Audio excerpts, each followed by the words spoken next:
You guys may remember from my Galaxy S25 Ultra review that I wasn't particularly wild about the now bar.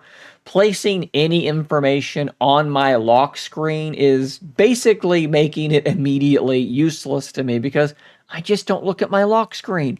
I'm going to be unlocking my phone, I don't see it. Or I'm going to unlock my phone, face unlock, I don't see it. I'm not going to see the now bar, so it's pretty much useless to me.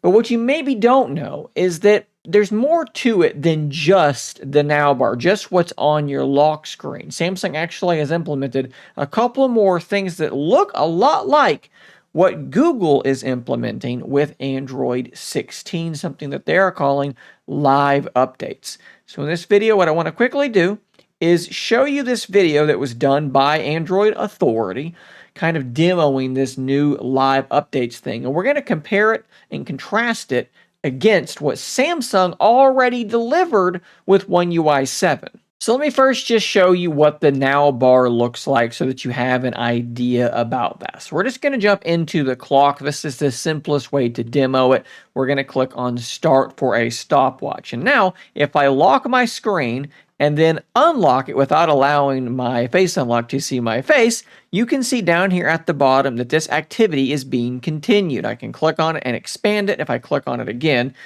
it's going to prompt me to unlock and it's going to take me directly into that app. But again, there it is. And if you actually have more than one ongoing activity, you can scroll through them.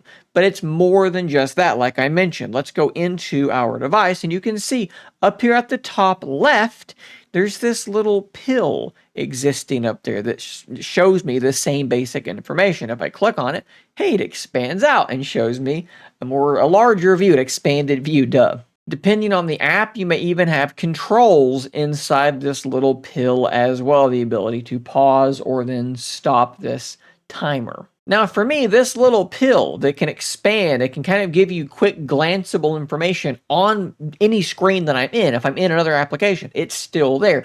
That is far more useful. And the more apps that support that, the better that's going to be. Imagine having a sports score or something like that going on up there as well. Or, as you're going to see here in just a little bit, the progress of a delivery you have coming your way. Okay, so that being said, let's jump over to this article from Android Authority.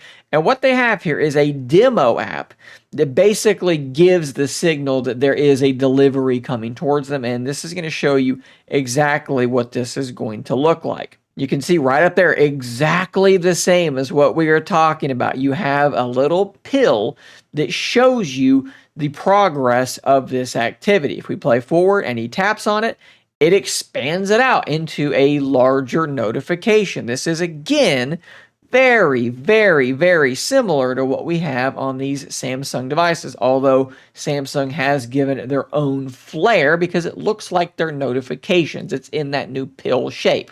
Now, if he swipes down, you can see that it is also living in your notifications underneath your, playing media and your quick settings. For Samsung, the same thing is true. They're calling it a live notification, and there it is. This is, again, very, very similar. One cool thing you'll see here with this app is that it shows a little progress bar, and you'll be able to see that in these little notifications. This is where the biggest difference is.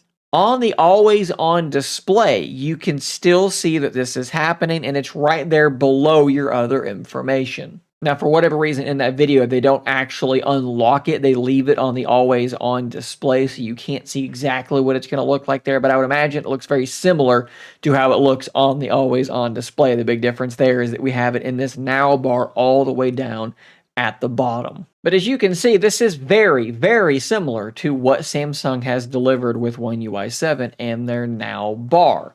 It's just up a little bit higher, but beyond that, it's basically the same exact system. Like a lot of things, I think there's some good and there's some bad. I do like that pill. It's glanceable information up there at the top of the screen. I think that the stuff on the lock screen is always a lot less useful to me. Your mileage may vary on that, but the biggest barrier for this is just going to be app adoption, right? The developers are going to have to implement this. It does seem like Google is making it fairly easy to implement, but they do have to actually do the work of implementing it, and we know how that goes a lot of the time. So, Google first-party apps, they should be able to support this straight away, or at least pretty quickly. third-party apps, we may or may not have adoption from those. We'll have to wait and see how that goes. But guys, there is a quick compare and contrast between the Now bar and all the things that has brought, and this new live updates feature that is part of the Android 16 beta. It appears like this feature may roll out with Android 16, but it's hard to say. It's in the betas now, and with a little bit of work, the fine folk over at Android Authority were able to get it up and running. So hopefully that does mean that it's going to be coming with Android 16. But again, that may or may not happen. We're talking about betas. Stranger things have happened. Thanks for watching. Subscribe for more content like this. And until next time, stay nerdy, my friends.